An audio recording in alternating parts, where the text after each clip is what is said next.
I am a healthy and environmentally friendly youth. Are you a healthy and environmentally friendly youth as well? If you are, just comment hey in the chat box.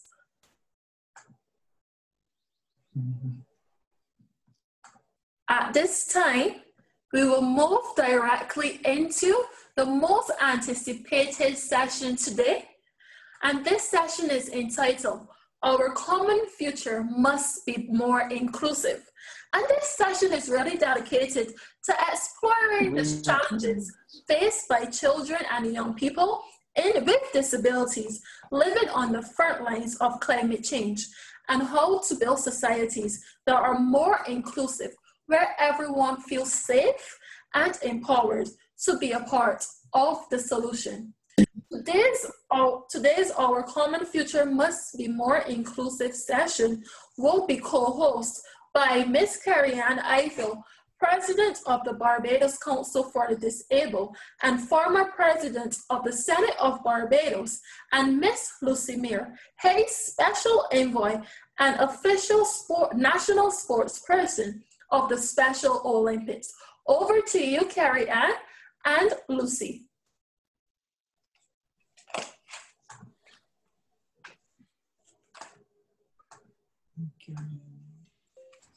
Good morning. Good morning, Kerry. How are you? Good morning and greetings to everyone that has joined this very exciting and interesting summit today. I would like to begin by first welcoming my co-host, Lucy Meyer, a young lady who I'm eagerly looking forward to meeting. And secondly, and most importantly from my perspective, to congratulate the Ashley Lashley Foundation and Ashley Lashley herself for a fantastic presentation this morning and for building up this network of young, vibrant, enthusiastic persons. Today, it is my pleasure to address you on the area of climate change and how it impacts the lives of persons with disabilities. Today, we live in a world where climate change is our reality.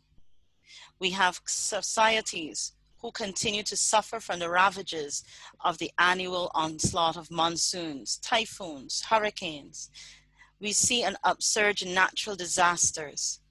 Some countries, some societies face possible annihilation, decimation, loss of life, and eventually removed from the annals of history because their societies are under threat due to climate change. Collectively, persons with disabilities are one of the most marginalized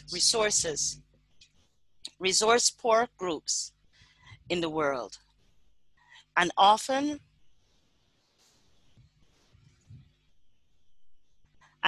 face further marginalization due to intersecting factors such as their gender, sexuality, ethnicity, religious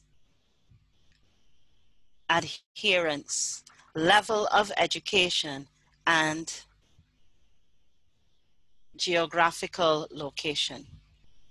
Hence, they are globally among the most at-risk people to the impacts of accelerated climate change.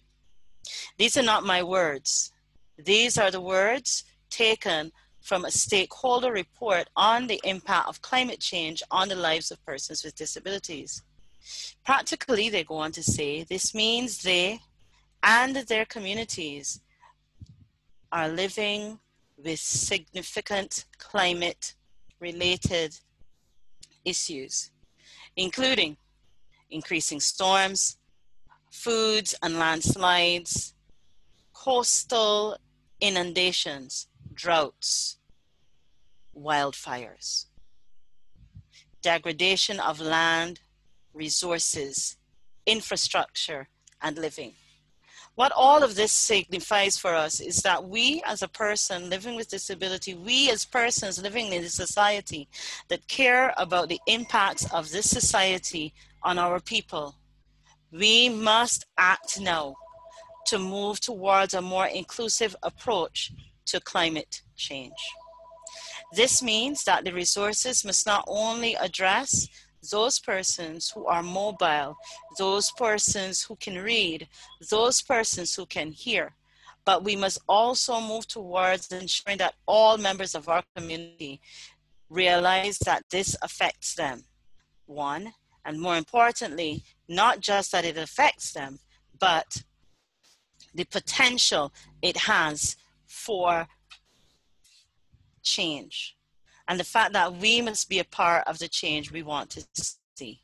I'm sure that my fellow co-hosts and the other presenters you have today will continue to highlight the areas of concern that we will face, to continue to highlight the areas in which we must all come together to work towards achieving a more inclusive society that is responsive to and responsible for ensuring a future where situations like the Marshall Islands does not have to be. A world where persons with disabilities, young people, people living with all kinds of things that marginalize them, all kinds of situations that set them apart, come together with a collective approach to ensuring the future of the globe on which we live. Thank you.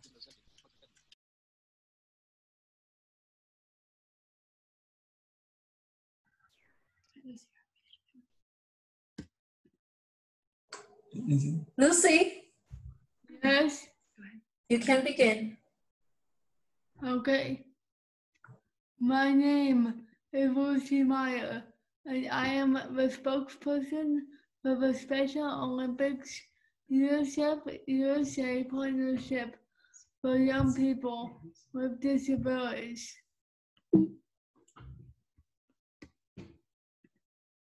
It is a real honor to be here with such important speakers discussing the extremely urgent topic of climate change with a special focus on people with disabilities. The impact of climate change is hard to avoid. The temperatures are rising, the polar ice caps are melting, hurricanes are becoming worse, and our air is harder to breathe. Approximately 1 million people around the world have disabilities. While climate change impacts everyone, its consequences often create extra challenges for people with disabilities. People with disabilities need to be included in shaping climate-smart solutions and action planning. Often, people with disabilities may not understand what they need to do to protect themselves. And if they do understand, they might not physically be able to do it without help.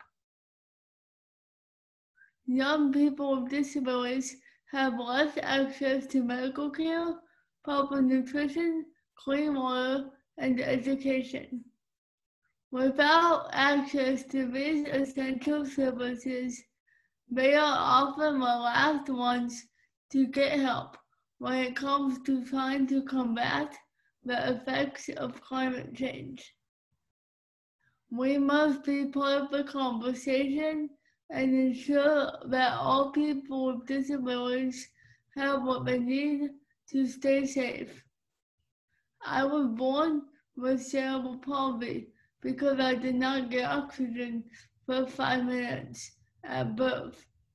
When I was just a few days old, the doctors told my parents that there was a very good chance that I would never sit up or fall. I am happy to report that the doctors were wrong.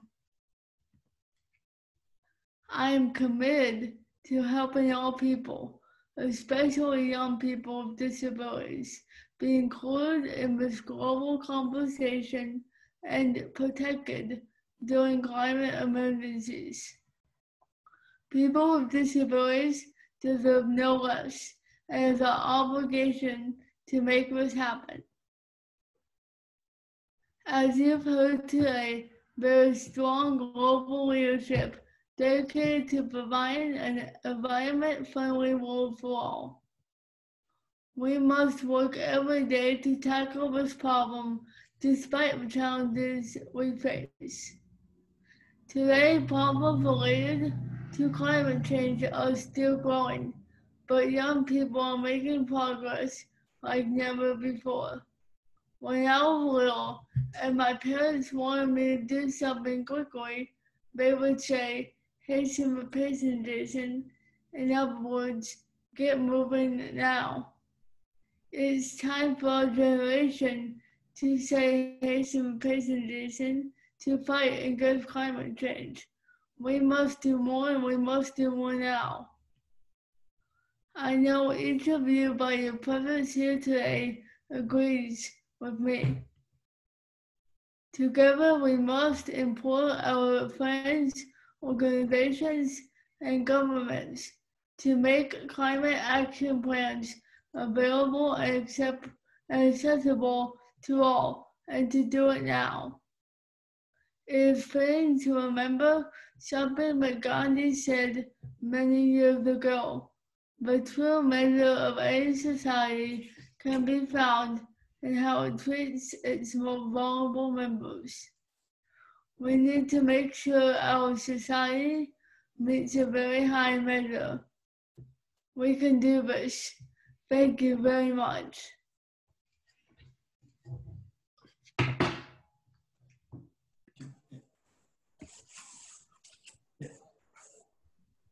Great job, Lucy. That was a very moving presentation. Thank you. I'm sure that everyone else who's here today will agree to that you did a phenomenal job, you and Kerryann, with your presentations. At this time, we would introduce to you Daniela Gordon, a youth activist from Danielle. Hi, can you hear me? Yes, we can hear you. Okay. Well, greetings. Thank you so much to Ashley Foundation, to Ashley, UNICEF for this opportunity. It's a pleasure to see you all through this online format. As you already know, my name is Daniela Gordon. I am 24 years old and I am from Costa Rica. Allow me to introduce myself a little bit. Well, 7 years ago, I acquired physical disability for a spinal cord injury. At the age of 16 years old, many things changed. Many people left, few people stayed, others came, and the perspective that I could have in one moment of my perfect life, between quotation marks, was left behind at all. The concepts of accessibility, inclusion, friends, health, everything changed. But not negatively. On the contrary, it opened my mind to thousands of possibilities, to thousands of ways to live without limit. And so this was how my activism began. I wanted to inform myself and my family about human rights, specifically about the rights of people with disabilities and how I could help other young people who also struggle with a disability in their adolescence. So I started to get involved in community activities with local DPOs. Then they invited me to participate in an international youth meeting and to be part of this new idea of organization called META, which is an acronym for Movimiento Estamos Todos en Acción, which in English means We Are All in Action movement. META is a network of Latin American young people with and without disabilities who advocate for their rights through three big areas: sexual and reproductive health, inclusion education, and empowerment for the participation and rights for young people. And that is how META was when I started. By actively participating in high-level political events, conferences, summits, I got more and more involved to that point that I can see my life now without standing up for the rights of anyone. I have learned so much about so many people, topics, countries that my one and only fight is not one anymore. In this process of activism, we adopt other struggles and try to empathize with other populations and stand up at their sides and raise our voices together. Over the years, Meta has adopted an intersectoral perspective on the different areas of advocacy that we work. In this 2020, Meta has gathered young activists and created groups of specific topics, like gender and disability and the brand new group Meta Planeta. To share with you a bit of our context of justice climate for persons with disabilities, we need to talk about the green movement around the world. Climate change is an unfortunate challenge that affects the population in general, but not exactly in the same way. Climate change will affect people in disproportionate ways, especially those communities that have been traditionally discriminated and marginalized, like ours, persons with disabilities. It is not a secret that in issues of health, equality, and human rights, we are well under the line. Remember the motto of the SDGs, leaving no one behind. That includes no leave people with disabilities nor other vulnerable collectives. An example, let's bring to the table Greta Thunberg, just a girl with full potential and ability to mobilize sectors outside the coast and transmit a simple but direct message. And now that I met these lovely and powerful girls like Lizzie, Sakina, and Lucy, the age to fight is not really defined. Now, I would like to give you an example of how governments could help people with disabilities and how our society can contribute on it. In Costa Rica, my country, our beaches are one of the greatest natural tourist attractions, but they present two problems. One, more plastic is found every day on them. And second, they are 0% accessible nor friendly for people with disabilities. Then, Dona Tapa, the translation could be like donate a bottle cap. It's a project that intends to create accessibility in beaches through recycling bottle caps and processing them to make plastic wood. Lots of innovative products like ramps, retractable walkways, amphibious chairs, beach chairs, garbage cans, and others could be produced with this plastic wood, reducing in this way the negative impact of plastic in our environment, reducing in this way the negative of the negative impact of the plastic in the world. This means transforming our plastic trash that contaminate seas in products with an environmental and social purpose that can be marketed to promote the consumption of products made from recycled materials and to finance accessibility projects for people with disabilities. Well, in conclusion, this is just a simple way that governments can contribute to our population and the environment. There are many other strategies based on human rights to face climate change. In the formulation of new policies and programs, the main objective must be the accomplishment of human rights with no discrimination. And that's it. Thank you so much.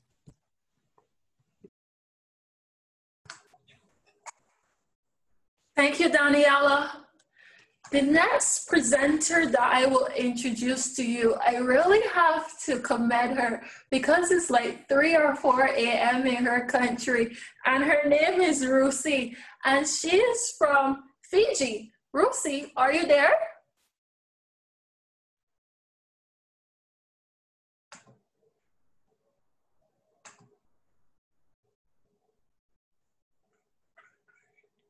Rusi?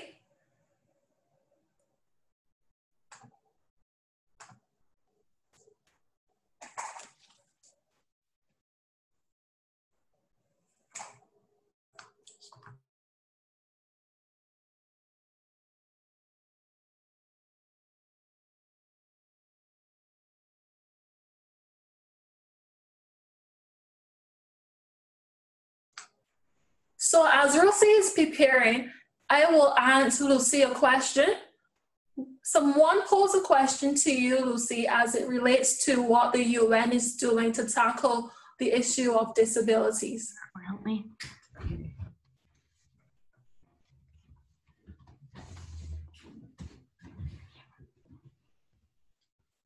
Can you repeat the question, please?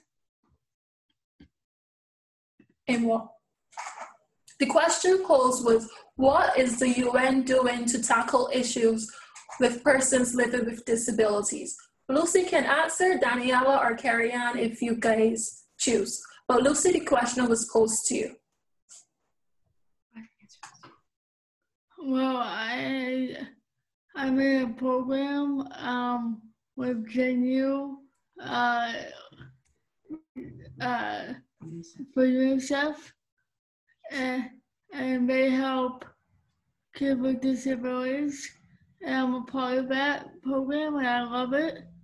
But most importantly, I just want to help all kids with and without disabilities be able to have every experience in life that I get to have with my friends and family on a daily basis. And the UN with the Generation Unlimited program helped me more so that I could do this. And I really appreciate it. That's really great to hear, Lucy. Thank you for that. Danielle or Kerryann, you wish to add anything? Yes, Ashley, I will say that the UN has done a phenomenal job in bringing highlights to persons with disabilities through their many treaties. And what I'm beginning to see is a more inclusive approach to all of their convention teams. So we have a woman with a disability sitting on the network for women that meets Ifill. Yes, that's the one I was trying to remember. And we have CEDAW, sorry. We have other panels which are beginning to be more inclusive of the UNICEF's work, UNDP's work, and UNFPA here in the Caribbean region especially, I can speak to. And they try to make all of their programs as inclusive of the needs of persons with disabilities. It is not enough, but it is a start, and we are working very well towards getting a more inclusive approach. I was pleased to see that when the SDGs were revised in 2015, which were an upgrade from the MDGs, that they speak to the needs of persons with disabilities. And most of the international frameworks, the Paris Accord on Climate Change, the Sendai Framework, and other initiatives continue to be very inclusive and representative of the needs of persons with disabilities. The mere fact that we have this forum today is inclusive. We have sign language interpretation, and special attention is paid to ensuring that the voices of young persons with disabilities is raised. And so I think that the UN is beginning to work even harder than it used to, and it's been doing a pretty good job so far. Thank you. Fantastic. Thank you, Kerryann. Ruthie, are you ready?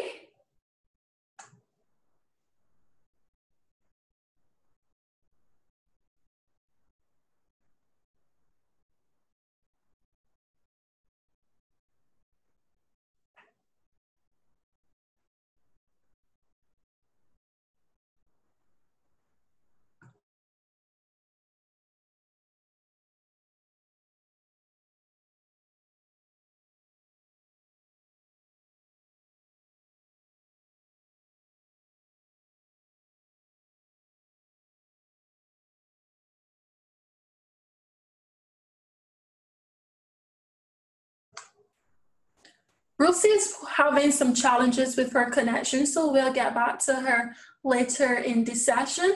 However, if you have any questions at this time, please enter them into the Q&A option in your screen, please.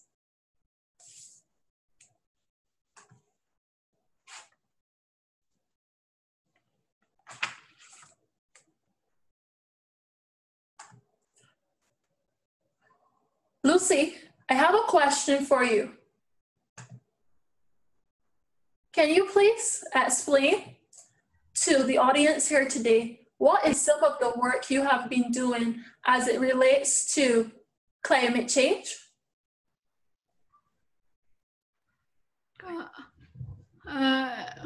Well, I've been doing a bunch of speeches on Zoom to tell people how important climate change is, and to focus on most of everybody, but even more so to people with disabilities. Okay, great. Because they're often the ones that need even more help. And I educate myself too. And how has that been going for you so far? Is it going good? Yes, I love it. Okay, Because I like to tell people how important it is to help everybody, but especially kids and people with disabilities during this climate change time. Okay, great. And Kerryann, can you tell us what is some of the work the Barbados Council for the Disabled is doing to tackle the issue of climate change? At the Barbados Council for the Disabled, we embark on a number of initiatives. We work with a lot of agencies to ensure that we have programs. So for example, we're starting a program towards growing your own food to start tackling the issue of food security and encouraging farmers with disabilities. We're looking towards initiatives to highlight the issues of inaccessibility for our natural disasters. When I say resources, not disasters. And we are also working on inclusive approaches. We do disability sensitivity training so that the staff that work in the disaster management situations know how to be more inclusive of persons with disabilities. In other areas of climate change work, we also do partnership with UNDP in a lot of their initiatives towards climate change as well for the Caribbean. Okay, fantastic. Before we conclude this session, I'll just hand it back over to Daniela to give us one final message as it relates to persons being more inclusive and creating an all-inclusive and all-embracing environment, especially with persons who are differently able. Well, I think so many times people told us that the young people is the future, but it's not right. We are the present and we need to act now. We need to be inclusive to gather more people, more young people with any kind of disability or issue that can contribute on taking decisions in the big round tables with political people and all this stuff. I think the time is now, like the other girls said, and we don't need to wait more for act. I totally agree. The time is now for all of us to take the necessary action to tackle climate change and health. And not only climate change and health, but all 17 of the Sustainable Development Goals.